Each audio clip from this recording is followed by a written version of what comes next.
Évangile selon Matthieu, chapitre 26.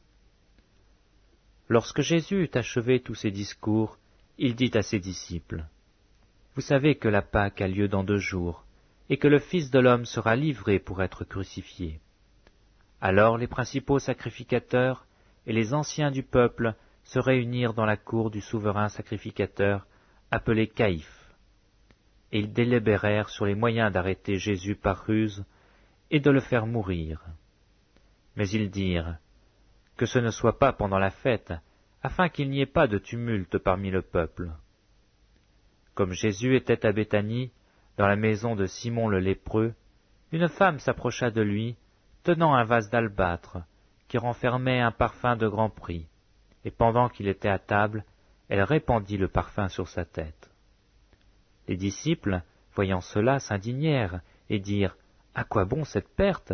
On aurait pu vendre ce parfum très cher, et en donner le prix aux pauvres. » Jésus, s'en étant aperçu, leur dit, « Pourquoi faites-vous de la peine à cette femme?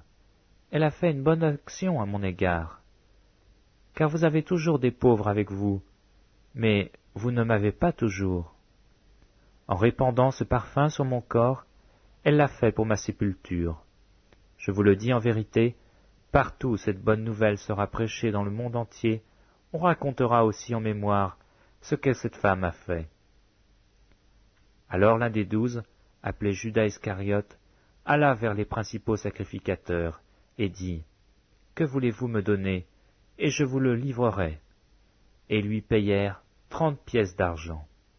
Depuis ce moment, il cherchait une occasion favorable pour livrer Jésus. Le premier jour des pains sans levain, les disciples s'adressèrent à Jésus pour lui dire, « Où veux-tu que nous préparions le repas de la Pâque ?»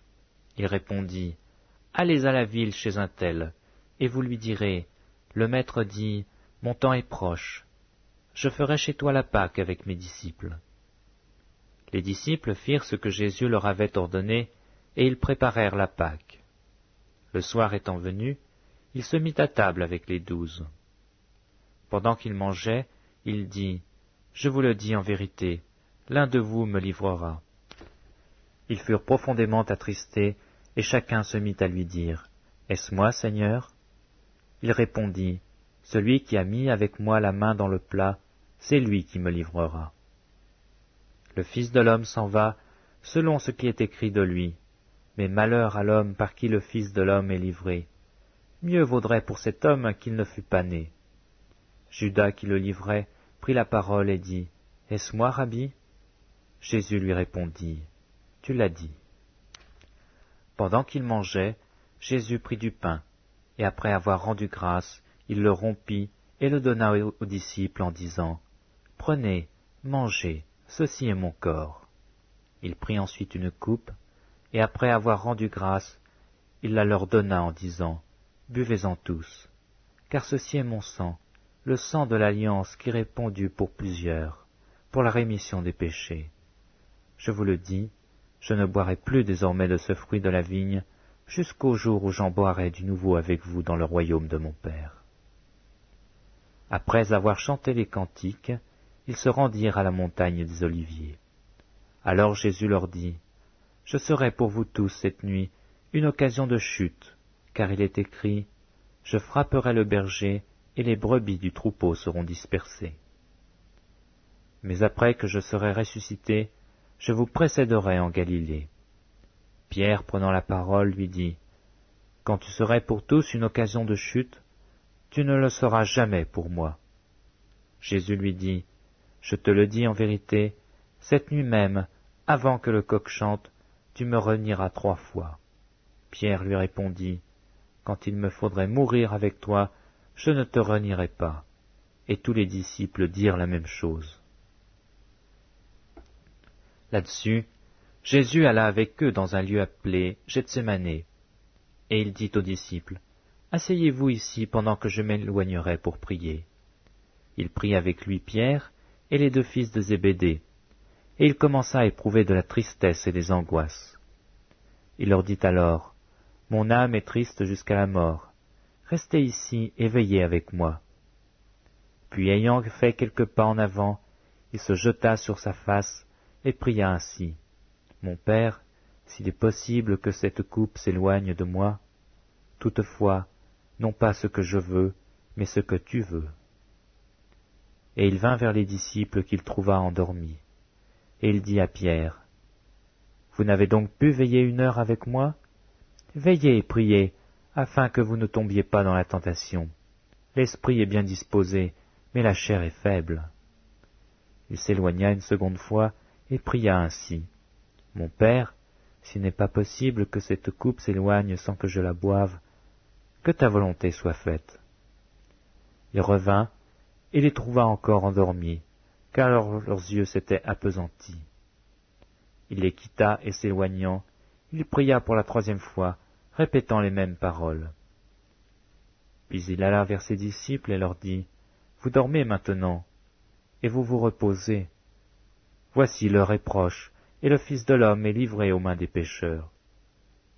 Levez-vous, allons, voici celui qui me livre s'approche. Comme il parlait encore, voici Judas, l'un des 12, arriva, et avec lui une foule nombreuse, armée d'épées et de bâtons, envoyés par les principaux sacrificateurs et par les anciens du peuple. Celui qui le livrait leur avait donné ce signe. Celui que je baiserai, c'est lui. Saisissez-le. Aussitôt s'approchant de Jésus, il dit, Salut, Rabbi, et il le baisa. Jésus lui dit, Mon ami, ce que tu es venu faire, fais-le. Alors ces gens s'avancèrent, mirent la main sur Jésus et le saisirent. Et voici, un de ceux qui étaient avec Jésus étendit la main et tira son épée. Il frappa le serviteur du souverain sacrificateur et lui emporta l'oreille. Alors Jésus lui dit, Remets ton épée à sa place, car tous ceux qui prendront l'épée périront par l'épée. Penses-tu que je ne puisse pas invoquer mon Père, qui me donnerait à l'instant plus de 12 légions d'anges? Comment donc s'accompliraient les Écritures, d'après lesquelles il doit en être ainsi? En ce moment, Jésus dit à la foule, Vous êtes venus comme après un brigand, avec des épées et des bâtons, pour vous emparer de moi. J'étais tous les jours assis parmi vous, enseignant dans le temple, et vous ne m'avez pas saisi. Mais tout cela est arrivé afin que les écrits des prophètes fussent accomplis. Alors tous les disciples l'abandonnèrent et prirent la fuite. Ceux qui avaient saisi Jésus l'emmenèrent chez le souverain sacrificateur, Caïphe, où les scribes et les anciens étaient assemblés. Pierre le suivit de loin jusqu'à la cour du souverain sacrificateur, y entra et s'assit avec les serviteurs, pour voir comment cela finirait. Les principaux sacrificateurs et tout le Sanhédrin cherchaient quelque faux témoignage contre Jésus suffisant pour le faire mourir. Mais ils n'en trouvèrent point, quoique plusieurs faux témoins se fussent présentés. Enfin, il en vint 2 qui dirent, « Celui-ci a dit, je puis détruire le temple de Dieu et le rebâtir en 3 jours. » Le souverain sacrificateur se leva et lui dit, « Ne réponds-tu rien? Qu'est-ce que ces hommes déposent contre toi? » Jésus garda le silence, et le souverain sacrificateur, prenant la parole, lui dit, « Je t'adjure par le Dieu vivant de nous dire si tu es le Christ, le Fils de Dieu. » Jésus lui répondit, « Tu l'as dit. De plus, je vous le déclare, vous verrez désormais le Fils de l'homme assis à la droite de la puissance de Dieu, et venant sur les nuées du ciel. » Alors le souverain sacrificateur déchira ses vêtements, disant, « Il a blasphémé. Qu'avons-nous encore besoin de témoins? Voici, vous venez d'entendre son blasphème. Que vous en semble? » Ils répondirent, « Il mérite la mort. » Là-dessus, ils lui crachèrent au visage et lui donnèrent des coups de poing et des soufflets en disant, « Christ, prophétise, dis-nous qui t'a frappé. » Cependant Pierre était assis au dehors dans la cour. Une servante s'approcha de lui et dit, « Toi aussi tu étais avec Jésus le Galiléen. » Mais il le nia devant tous, disant, « Je ne sais ce que tu veux dire. » Comme il se dirigeait vers la porte, une autre servante le vit et dit à ceux qui se trouvaient là, « Celui-ci était aussi avec Jésus de Nazareth. » Il le nia de nouveau, avec serment, « Je ne connais pas cet homme. » Peu après, Ceux qui étaient là s'étant approchés dirent à Pierre, « Certainement, tu es aussi de ces gens-là, car ton langage te fait reconnaître. » Alors il se mit à faire des imprécations et à jurer, « Je ne connais pas cet homme. » Aussitôt, le coq chanta. Et Pierre se souvint de la parole que Jésus avait dite, « Avant que le coq chante, tu me renieras 3 fois. » Et étant sorti, il pleura amèrement. Évangile selon Matthieu, chapitre 27. Dès que le matin fut venu, tous les principaux sacrificateurs et les anciens du peuple tinrent conseil contre Jésus pour le faire mourir. Après l'avoir lié, ils l'emmenèrent et le livrèrent à Ponce Pilate, le gouverneur. Alors Judas qui l'avait livré, voyant qu'il était condamné, se repentit et rapporta les 30 pièces d'argent aux principaux sacrificateurs et aux anciens, en disant « J'ai péché en livrant le sang innocent. » Ils répondirent « Que nous importe, cela te regarde. » Judas jeta les pièces d'argent dans le temple, se retira et alla se pendre. Les principaux sacrificateurs les ramassèrent et dirent « Il n'est pas permis de les mettre dans le trésor sacré, puisque c'est le prix du sang. » Et après en avoir délibéré, ils achetèrent avec cet argent le champ du potier, pour la sépulture des étrangers. C'est pourquoi ce champ a été appelé champ du sang, jusqu'à ce jour. Alors s'accomplit ce qui avait été annoncé par Jérémie le prophète. Ils ont pris les 30 pièces d'argent, la valeur de celui qui a été estimé, qu'on a estimé de la part des enfants d'Israël. Et ils les ont donnés pour le champ du potier, comme le Seigneur me l'avait ordonné. Jésus comparut devant le gouverneur. Le gouverneur l'interrogea en ces termes. « Es-tu le roi des Juifs ?» Jésus lui répondit, « Tu le dis. » Mais il ne répondit rien aux accusations des principaux sacrificateurs et des anciens. Alors Pilate lui dit, « N'entends-tu pas de combien de choses il t'accuse ?» Et Jésus ne lui donna de réponse sur aucune parole, ce qui étonna beaucoup le gouverneur. À chaque fête, le gouverneur avait coutume de relâcher un prisonnier, celui que demandait la foule. Ils avaient alors un prisonnier fameux, nommé Barabbas. Comme ils étaient assemblés, Pilate leur dit, « Lequel voulez-vous que je relâche, Barabbas ou Jésus qu'on appelle Christ ?» Car ils savaient que c'était par envie qu'ils avaient livré Jésus.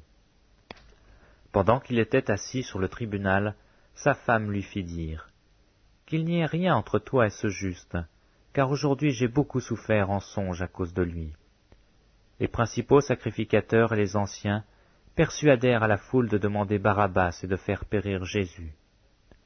Le gouverneur, prenant la parole, leur dit, « Lequel des deux voulez-vous que je vous relâche ?» Ils répondirent, « Barabbas. » Pilate leur dit, « Que ferai-je donc de Jésus qu'on appelle Christ ?» Tous répondirent, « Qu'il soit crucifié. » Le gouverneur dit, « Mais quel mal a-t-il fait ?» Et ils crièrent encore plus fort, « Qu'il soit crucifié. » Pilate, voyant qu'il ne gagnait rien, mais que le tumulte augmentait, prit de l'eau, se lava les mains en présence de la foule et dit, « Je suis innocent du sang de ce juste. Cela vous regarde. » Et tout le peuple répondit, « Que son sang retombe sur nous et sur nos enfants. » Alors Pilate leur relâcha Barabbas, et après avoir fait battre de verges Jésus, il le livra pour être crucifié.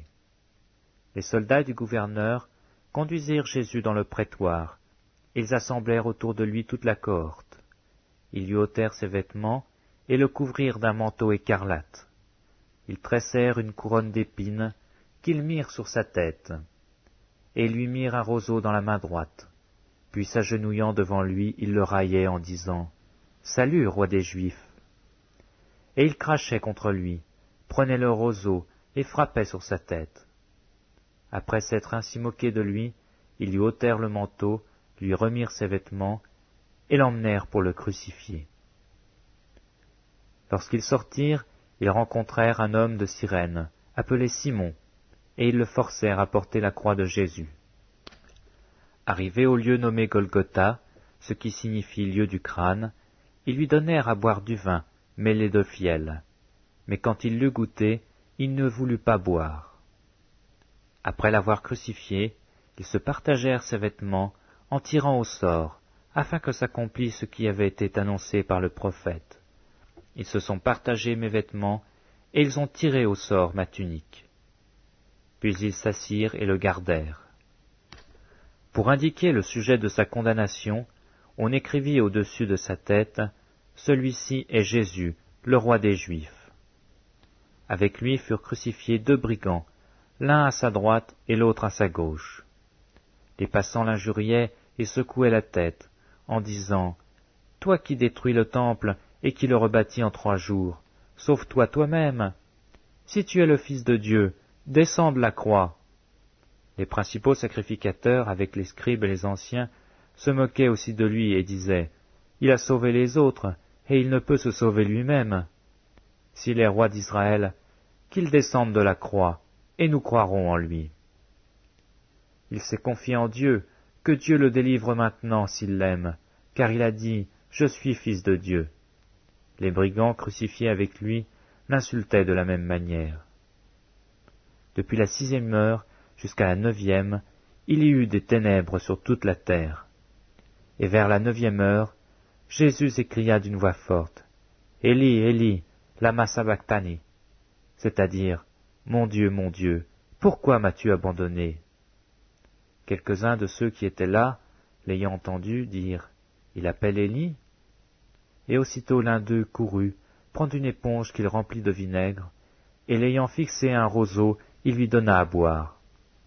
Mais les autres disaient, « Laisse, voyons si Élie viendra le sauver. » Jésus poussa de nouveau un grand cri, et rendit l'esprit. Et voici le voile du temple se déchira en 2, depuis le haut jusqu'en bas, la terre trembla, les rochers se fendirent, les sépulcres s'ouvrirent, et plusieurs corps des saints qui étaient morts ressuscitèrent. Étant sortis des sépulcres, après la résurrection de Jésus, ils entrèrent dans la ville sainte et apparurent un très grand nombre de personnes. Le centenier et ceux qui étaient là, avec lui pour garder Jésus, ayant vu le tremblement de terre et ce qui venait d'arriver, furent saisis d'une grande frayeur et dirent, « Assurément, cet homme était Fils de Dieu. » Il y avait là plusieurs femmes qui regardaient de loin. Elles avaient accompagné Jésus depuis la Galilée pour le servir. Parmi elles étaient Marie de Magdala, Marie mère de Jacques et de Joseph, et la mère des fils de Zébédée. Le soir étant venu, arriva un homme riche d'Arimathée, nommé Joseph, lequel était aussi disciple de Jésus. Il se rendit vers Pilate et demanda le corps de Jésus, et Pilate ordonna de le remettre. Joseph prit le corps, l'enveloppa d'un linceul blanc, et le déposa dans un sépulcre neuf qu'il s'était fait tailler dans le roc. Puis il roula une grande pierre à l'entrée du sépulcre, et il s'en alla. Marie de Magdala et l'autre Marie étaient là, assises vis-à-vis du sépulcre. Le lendemain, qui était le jour après la préparation, les principaux sacrificateurs et les pharisiens allèrent ensemble auprès de Pilate, et dirent, « Seigneur, nous nous souvenons que cet imposteur a dit quand il vivait encore, « Après 3 jours, je ressusciterai. » Ordonne donc que le sépulcre soit gardé jusqu'au 3e jour, afin que ses disciples ne viennent pas dérober le corps et dire au peuple, « Il est ressuscité des morts. » Cette dernière imposture serait pire que la première. Jésus leur dit, « Vous avez une garde. Allez, gardez-le comme vous l'entendrez. » Ils s'en allèrent et s'assurèrent du sépulcre au moyen de la garde, après avoir scellé la pierre.